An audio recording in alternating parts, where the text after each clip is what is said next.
away from the state primary, voters across Massachusetts will elect members of Congress and legislators on Beacon Hill. But the outcome of one lesser-known race will have a big impact on matters in the state's executive branch.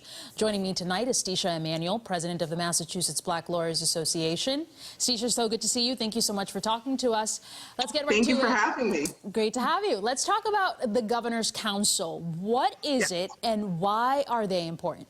The Governor's Council, what is it? It's a body of elected officials who provide both advice and consent to the governor regarding certain actions. So you have judicial nominations, you have pardons and commutations. The members of the Governor's Council are elected every 2 years. Why is that important? Well, just walk into any courtroom.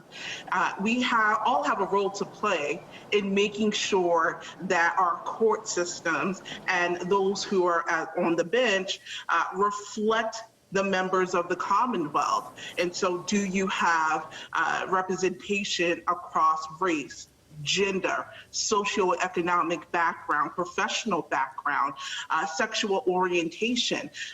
The Governor's Council acts as a gatekeeper for those who are applying to the bench. And so it's really important to pay attention to this upcoming election. This year's primary will feature the election of a member to District 6, which represents parts of Middlesex, Suffolk, and Essex County. And for the first time in a while, we're seeing an incumbent being challenged by a woman of color.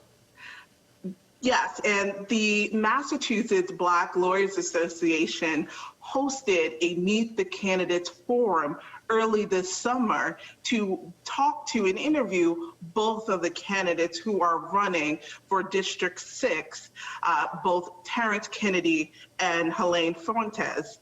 Now, both are great and both have similar goals in mind in terms of increasing diversity. You, again, have Terrence Kennedy, who is an incumbent and a lawyer. But you also have Helene Fuentes, who talks very candidly about her experience in the judicial system with respect to a family member. And lived experiences cannot be discounted, which is why it is very critical to ask both of the candidates, what are you bringing to the table? How will you improve the makeup of the judiciary that is predominantly male and white? Both candidates have been willing to discuss their vision, and I think it is incumbent upon the voters to continue to ask the hard questions. Stesha, there are several judicial vacancies. A seat on the Supreme Judicial Court is on the list. There have been repeated calls for the governor to choose diverse nominations and appointments. In the past, there's been the argument that the pool of candidates is just not there. How do you respond to that? And what is the MBLA doing to push for representation on the bench? Well, the first question is, how much time do we have? I think you hear this issue across many industries, which is we don't have a diverse pool of candidates to choose from.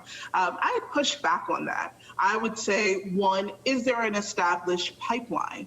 And if there is, do you have diverse candidates coming up in that pipeline? And if you don't, how do you go about seeking them? Stesha Emmanuel, president of the Massachusetts Black Lawyers Association, thank you for your insight and your time. Absolutely, thank you.